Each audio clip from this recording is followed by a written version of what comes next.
নমস্কাৰ মৰমৰ ছাত্ৰ ছাত্ৰীসকল, আজি আমি পাঠ নং ৩ পৃথিৱীৰ উপৰিভাগ পাঠটো আলোচনা কৰিম। এই পাঠটোৰ মূল অৰ্হতাসমূহ হ'ল পৃথিৱীৰ উপৰিভাগৰ বিষয়ে সাম্যক জ্ঞান লাভ কৰা, স্থলমণ্ডল আৰু জলমণ্ডলৰ ব্যাখ্যা জনা, পৰ্বত, পাহাৰ, মালভূমি, সমভূমি, উপত্যকা, নদ নদী, হ্ৰদ, সাগৰ, মহাসাগৰ, উপসাগৰৰ বিষয়ে ধাৰণা লাভ কৰা। স্থলমণ্ডল, জলমণ্ডল, পৰ্বত, পাহাৰ, মালভূমি, সমভূমি, উপত্যকা, নদ নদী, হ্ৰদ, সাগৰ, পৃথিৱীৰ উপৰিভাগ অৰ্থাৎ ভূত্বক অসমান। আমি আগতেও পাইছোঁ পৃথিৱীৰ উপৰিভাগ অসমান, যিটো ভাগত আমি বাস কৰোঁ। উখুৰা মুখুৰা এই ভূত্বকক দুভাগত ভগাব পাৰি।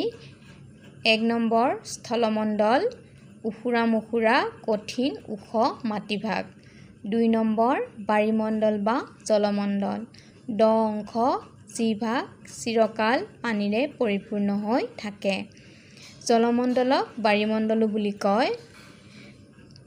ই হ'ল একেবাৰে দ অংশ যি ভাগত পানীৰে অনবৰতে পৰিপূৰ্ণ হৈ থাকে। ষষ্ঠ শ্ৰেণীত আমি স্থলমণ্ডল, জলমণ্ডল, পৃথিৱীৰ প্ৰধান ভূ অৱয়ৱবোৰৰ বিষয়ে আভাস পাইছিলোঁ। সেয়ে আমি এই পাঠটোত পৰ্বত, পাহাৰ, মালভূমি, সমভূমি, উপত্যকা, নদ নদী, হ্ৰদ, সাগৰ আদিৰ বিষয়েহে পঢ়িব পাম। পৰ্বত, পাহাৰ, ওখ বিস্তৃত শিলাময় শিখৰযুক্ত ভূমিভাগক পৰ্বত বোলা হয়। আটাইতকৈ ওখ বিস্তৃত শিলেৰে পৰিপূৰ্ণ ভূমিভাগক পৰ্বত বোলা হয়। পৰ্বততকৈ আপেক্ষিকভাৱে কম উচ্চতাৰ শিলাময় ভূমিভাগক পাহাৰ বোলা হয়। পৰ্বততকৈ চাপৰ বা কম উচ্চতাৰ শিলেৰে পৰিপূৰ্ণ ভূমিভাগক পাহাৰ বোলে। মহাদেশবোৰৰ উপৰি মহাসাগৰৰ তলিভাগতো পৰ্বত পাহাৰ থকা দেখা যায়। মহাদেশবোৰ বা পৃথিৱীৰ উপৰিভাগতেই যে পৰ্বত পাহাৰ আছে তেনে নহয়, মহাসাগৰৰ তলিভাগতো পৰ্বত পাহাৰ দেখা যায়। পাহাৰতকৈ চাপৰ অ'ত থিয় হৈ থকা ওখ শিলাময় খণ্ডক টিলা বোলে। পাহাৰতকৈ চাপৰ অ'ত থিয় হৈ থকা ওখ শিলাময় খণ্ডক টিলা বোলে।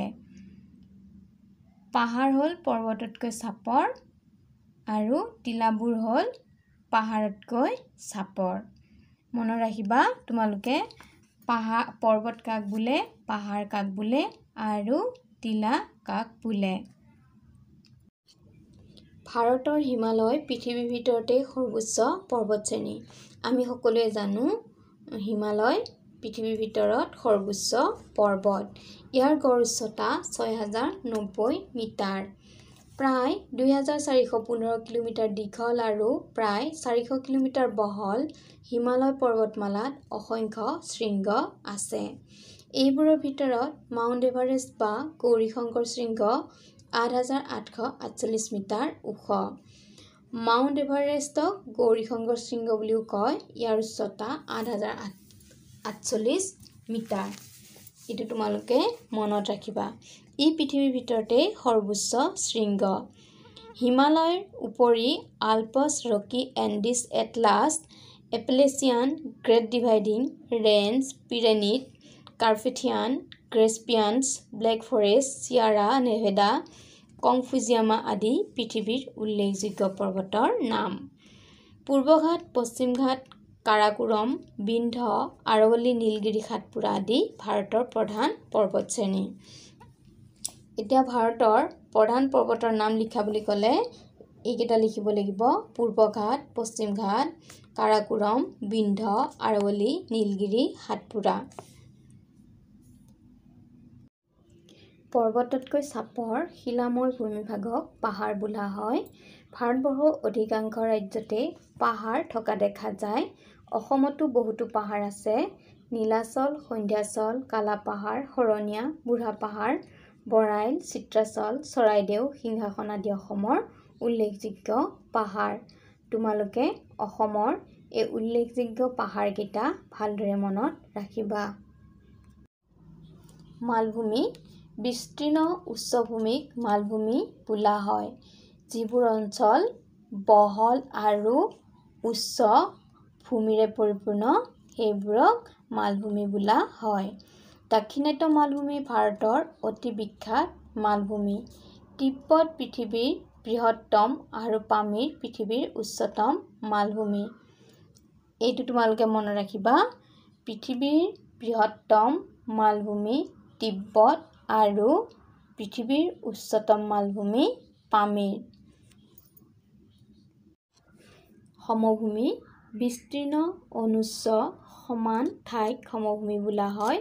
যিবোৰ ঠাই বিস্তীৰ্ণ আৰু অনুচ্চ মানে হ'ল ওখ নহয়, অনুচ্চ সমান ঠাইক সমভূমি বোলে।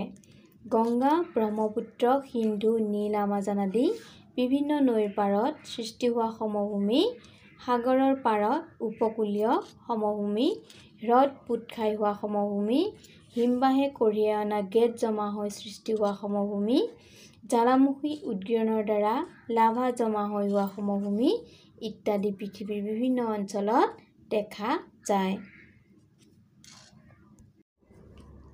আমি পাহাৰ কাক বোলে, পৰ্বত কাক বোলে, শৃংগ কাক বোলে, টিলা কাক বোলে, মালভূমি কাক বোলে, সমভূমি কাক বোলে পালোঁ। আৰু পৃথিৱীৰ ভিতৰত সৰ্বোচ্চ পৰ্বতমালা কোনটো পালোঁ।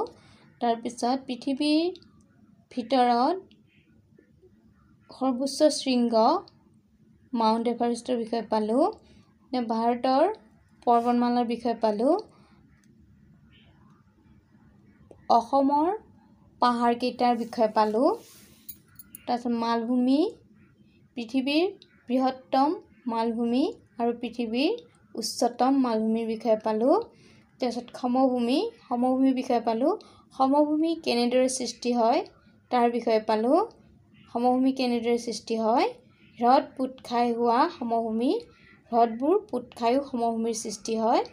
হিমবাহে কঢ়িয়াই অনা গেদ জমা হয়, হিমবাহে কঢ়িয়াই অনা গেদ, হিমবাহ হ'ল বৰফবোৰে কঢ়িয়াই অনা যিবোৰ গেদ সেয়া জমা হৈও সমভূমিৰ সৃষ্টি হয়। জ্বালামুখী উদগিৰণৰ দ্বাৰা লাভা জমা হৈও সমভূমিৰ সৃষ্টি হয়। তোমালোকে সমভূমি কেনেকৈ সৃষ্টি হয় বুলি ক'লে এইকেইটা লিখিব লাগিব। ছাত্ৰ ছাত্ৰীসকল, আজি আমি পাঠটো ইমানতেই সামৰিছোঁ। নমস্কাৰ।